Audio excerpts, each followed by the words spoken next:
How's it going, everybody? This is Kevin Kring with College Golf Local here with another series of our unique path story. With me today is a friend of mine, Joe Atkinson. Joe played high school golf with me at Kickapoo. He was a great player. And Joe, I just appreciate you taking the time to come on and chat with me today. How are you? Yeah, of course. I'm glad to do it. I'm doing well. How are you? I'm doing well. So let's dive right into it. I want to kind of hear just a little bit about your story.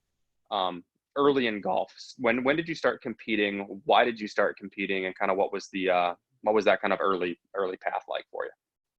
I can really remember starting to take it serious in like middle school. Golf wasn't my first thing I enjoyed. It was too slow for me. So like, now that coronavirus is here and they're playing like the old Tiger Woods stuff, I've been really into those because I was young. I was 9, 10, 11 when he was really in his heyday. But I didn't want to watch. Could not have cared less. I thought it was too slow, too boring. I really enjoyed basketball, but it was about sixth grade when I realized that like the people who are good at basketball became really athletic, and that just wasn't me. So I Yeah. decided maybe golf, if I was going to play collegiately or actually be good at a sport, that golf maybe my ticket. And so I think that was the summer after sixth grade is when I really started playing every day in the summer. I had a group of friends that we all grew up out around Fremont Hills, and so that's really where it started for me. Yeah, actually, it's funny you say that. I think that group of friends, like that sort of community, is so important for everybody because it's fun to Yeah. go out to the course and have your friends you're playing with every day. Because it Yes. starts out as like a friendship sort of game, and then it can kind of grow from there. So, were you playing like local SMJGA tournaments Yep. to start out? Yep. That's where it started, playing the little 9-hole SMJGA tournaments at all the public courses around, and yeah, that's how I got started. So what were the next steps for you after the SMJGA and that? Were you doing really well and you wanted to kind of test yourself up against better levels of competition? You just got older and felt it was necessary? How did the next steps go? I think probably a little bit of both. So I was never a world beater. It's not like I was some sort of phenom growing up or anything like that.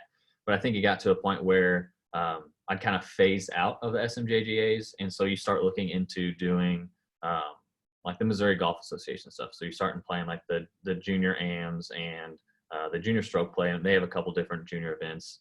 And then after that, it was you start looking at more of the next step. I'd say the national level of junior tournaments, and then it was stuff like the what was it? The Future Collegiate World Tour, I think was one. I Yeah, don't think I ever played FCWC. those. Uh-huh. Yeah, but I remember hearing about that, and then I played in the AJGA stuff once I was probably I don't know freshman sophomore in high school is when I kind of got into those. So what came first? Did the goal of potentially playing in college come first, or did you just to kind of start playing in these tournaments and then you realized because you were doing well enough, you realized, maybe playing at the next level is in the cards for me? I think it was probably the goal first, and then it's always easy to take your small bubble, that Fremont Hills bubble. Let's say I had probably 5 or 6 guys within a year of my age, and all of us ended up playing college golf at some level. So it was pretty competitive. We had a lot of fun, but I think you started there, and it's like, okay, so if I'm one of the best in this group, how do I compare against the city of Springfield or the Hmm. Southwest Missouri? So you play in those, and then you take that and you say, okay, so if I'm doing okay in these events, how do I stack up on a statewide thing? And then from there, it's a national thing. So I think for me, it was more the goal of playing in college, and then just how it worked out is to get there. You have to continue to increase your level of play to a point where the small local tournaments you don't necessarily care about as much as you would an AJGA versus an SM or SWMGA or whatever they used to be. Yeah, I know Yeah. what you mean. What did you think getting recruited to college was going to be like? Did you just assume if you kind of played in these tournaments, coaches would come find you, or I don't know, what was your thought process within that? Did you really know what was going on? Yeah, I think for me, I didn't have any idea. I think we see, especially now, it's gotten to be very big with football and basketball signings. You see these top recruits, they host a signing day, and it's on ESPN, and so I think a lot of people just assume that, hey, if you're good enough, the coaches will find you. And to some, I mean, I don't want to discredit that, because I think if for the few that are that good, that does happen. But it was a lot more work than I think I was ready for. If I had to do it over again, I would change a couple things. But I feel very lucky to have ended up where I was, and it was a great experience. So looking back, I wouldn't change where I ended up and everything like that. But there's definitely some things I wasted some time on the blast emails and some stuff like that I'd go back and change. So you ended up at University of Missouri St. Louis, UMSL. Was that kind of like the school that was like very clear and present for you? What did you kind of have like a final 3, 5 that you chose from? And when did you make this decision of where you were ultimately going to play? So it was actually a place that I'd never heard of before. Born and raised in Springfield, so it's not like it's not like I'm from far away. It was actually my old teammate Adam Sterling. His aunt and uncle live up there, and they were like, "Hey, why don't you look at UMSL? They have a golf team, worth a shot." And so that's how he told me about it, and that's how I found out about it. But it wasn't necessarily my first choice. I didn't have a lot of offers coming in. I went and visited William Jewell, and nice campus, but I knew it really wasn't for me. The place I was really interested in was actually Hawaii Pacific. I figured, what better place to go spend 4 years than Yeah, Hawaii man. and play some golf. Get to So Hawaii. That's yeah, awesome. yeah. So but the deal with my dad was if I got it to be as cheap as UMSL, then I could go. And I did. Turns out, kind of a small world story. The coach down there actually grew up same small town in Kansas as my dad is from, and so it actually academically and athletically it would have been about the same to go to there as it was UMSL. And then I think my parents were like, "Yeah, we're not." I think they knew what would happen if I went to Hawaii. I'd probably never graduate and Yeah. still be living down there with Those an even flights aren't longer cheap beard and either, I'm sure. dreadlocks. Yeah, yeah, exactly. Well, that's awesome. So you make the decision to go to UMSL. When in your high school career did you like make that commitment? I think it was probably senior year before the season starts. So I think it was the fall, the winter. I kind of had a goal to kind of at least narrow it down and know what my options were before I started that spring golf. I think it's hard once you get to that point. I think from a coach's perspective, from a college coach's perspective, they obviously want to have their roster filled out and know what their team's going to look like for that upcoming year. And so that was kind of my goal, was to make sure I got in early in the fall signing period. So maybe October, November, something like that. Yeah. Yeah, I mean, that certainly makes sense. So whenever you get to UMSL, are you thinking like, oh, I'm the number 1 player on the team from day one? Are you thinking like maybe I'll redshirt? Kind of what was your thought process going up there as far as how you were going to fit in competitively? It was an interesting mix. So the coach at UMSL, now Troy Halterman, he was the first year he was head coach was my freshman year. Before that, he was an assistant coach and basically doing it kind of, I'd say, out of the kindness of his heart. He and his wife and his family relocated from Kansas City to St. Louis for his wife's job. And Troy played collegiately at Oklahoma State and then K-State, played on the mini tours for a while, was a head pro in Kansas City at a couple different clubs. And so he's really the selling point for me when it came to UMSL. And it was, to say that he turned the program around is a drastic understatement. When I was there, I guess the year before I was there, they were pulling like soccer players and a baseball player just to make like 5 to take to a tournament. So I definitely didn't expect to be the number 1 player because they did have 4 really solid players, but I did expect to play better than I did my first semester. I made 1 tournament as an individual because we took, I think, 8 guys. So never made the top 5 my first semester freshman year. But then after that, I kind of figured it out and was able to play in everything after that.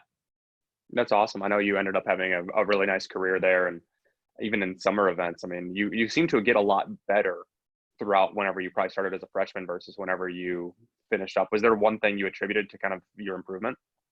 I think it was learning how to practice. So like I said earlier, I grew up with a bunch of guys out at Fremont Hills, and as important as I think it is to make the game fun when you're younger, to have people there to push you and to challenge you to always want to get better, I think it does kind of hinder the practice side of things sometimes. I think you can get lost in, goofing around and doing other stuff. But once I got to college, and it was more dedicated time around learning how to practice. And it's not just hitting 500 golf balls a day, but it's hitting 100 golf balls, going through your routine each time, having a plan for each shot, and getting solid practice like that in, that I think really made a big difference. Yeah, that's awesome.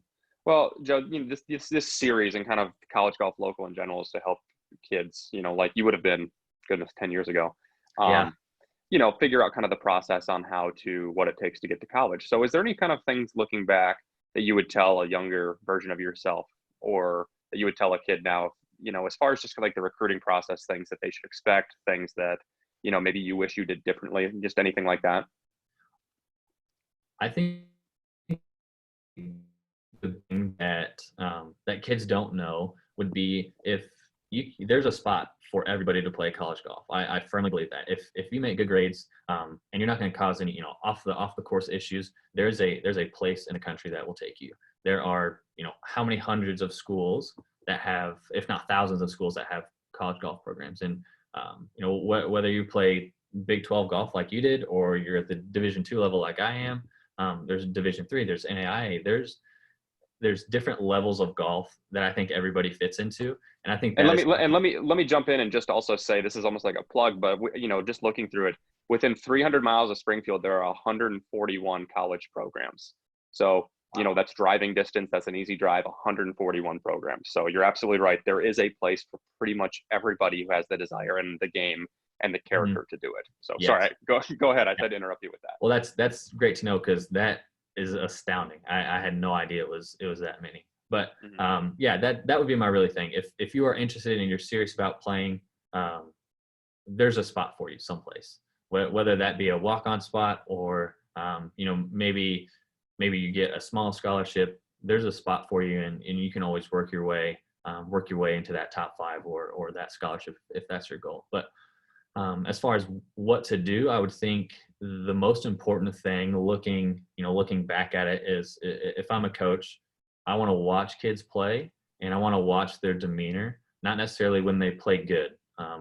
Everybody can be excited if they shoot 68 or 69, but it's when you go out and you hit a really bad shot, or you have a really bad round. How do you carry yourself during the round, and then after the round? Are you still respectful? Are you still someone that still has a smile on their face and it is fun to be around? Because I think that goes a long way with college coaches, because it does turn out, as it turns out to be a family. You spend a lot of time together, a lot of time in a van together. So you definitely want to have teammates and people around you that can have uplifted spirits even if they play bad. Yeah, that's absolutely right. I mean, that's the thing and that's why I want to help people actually find a fit for them, is because it's like family. I mean, it's so much, it's so awesome to get to go play at a school where like you have this family that like, these guys have your back. These girls, they have your back and everything that's going on. They're rooting for your successes. It's not just like, hey, I'm maybe going to go walk onto a school because I don't really know how that works, and there's actually no roster spots for me. So now I'm just in college and I'm just a small fish in a big pond. Like, being on a team is amazing.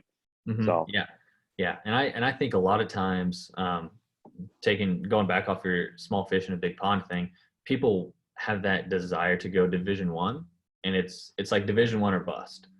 Right. But obviously I wasn't Division I. I didn't have a lot of Division I offers. Didn't have any Division I offers. But going back and looking at my experience and how good we were as a Division II program, made it to nationals a couple times, made it to match play my junior year at the national tournament. We were playing at the top level of Division II golf, and I think I would have rather done that than go to kind of like your mid-major type Division I program that maybe doesn't see that postseason success. But that's just a personal opinion. I think obviously I think there's a lot of great places at any level, but I do think people can get hung up on it's Division I or Division II, Division III, NAIA. I think you go to a school that will allow you to have the most success possible. Doesn't matter what division it is. Yeah, that's well said. I mean, you gained experience and very valuable reps competing for a national championship in those match play rounds more than someone who just goes and finishes 8th at their conference championship and just goes on to summer golf. I mean, you got some valuable reps, and I'm sure just that alone contributed to you becoming kind of the player that you became as you went throughout your process. Yeah, and you get to a point where obviously you get into college and the AJGAs you can no longer play in. So you're looking to fill out your summer schedule. And the state stuff is obviously good. The MGA puts on a lot of good competitions, but then you start looking, okay, what are some maybe more regional or national tournaments you can play in? So the big ones are the US AM, try to qualify for that, try to qualify for the US Open. But I was able to play in the Southern AM a couple times. And the amount of players that play in that go on to have, not only great college careers, but great professional careers, you meet a lot of guys that are from all walks of college golf life. So, I played one day with the Division III national champion. And it's not like just because he was at Division III, he wasn't good enough to play at that next level. He kind of, when I talked to him about it, he picked his school based off of the ability to have the best practice facility with the best weather and the best tournament travel. And so that's where he thought if he wanted to play professional golf, this was his best opportunity to do it. And so I think that can kind of feed in once you get to a certain level. Most people have the same goal of reaching the PGA Tour, and there's a bunch of different ways to do that. Yeah, that's really well said. Well, Joe, thank you so much for taking some time and chatting with me and hopefully kind of educating some of these kids and their families here in Southwest Missouri, just like we were. Good, probably 15 years away. I know I said 10 earlier. It's probably 15. Goodness gracious. Yeah, We're getting old, man. It's been a while. I'm gonna turn 29 this year, and 29 seems so much closer to the ever dreaded 30 than 28 did. So well, thanks, man. I turned 30 a couple weeks ago, so I appreciate that. Oh, yeah, getting old. You're getting old. Yeah. Well, hey, Joe, all the best to you and your young family. I know you're surviving the best you can, so all the best, and we certainly hope to see you out on the golf course here sooner than later. Yeah, I appreciate it, guys. Everyone have a good one and good luck out there. Thanks, Joe.